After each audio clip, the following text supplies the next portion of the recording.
Ano? Nahirapan ako maghanap ng English. Don't talk English. Tagalog only. Parang yun lang alam mo na English ah. Oh, yun lang. Kasi 4 lang ang alam ko na English eh. Pinaka-English ko na. Ano yung 4? Sige nga, ano yung 4? Ang number 1, I'm beautiful. Beautiful ka? Yung pangalawa?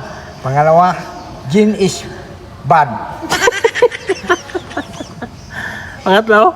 Pangatlo, Marvick is pangit.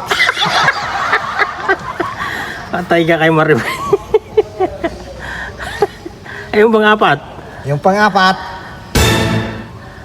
no more food. I'm hungry. Iwan ko sa'yo.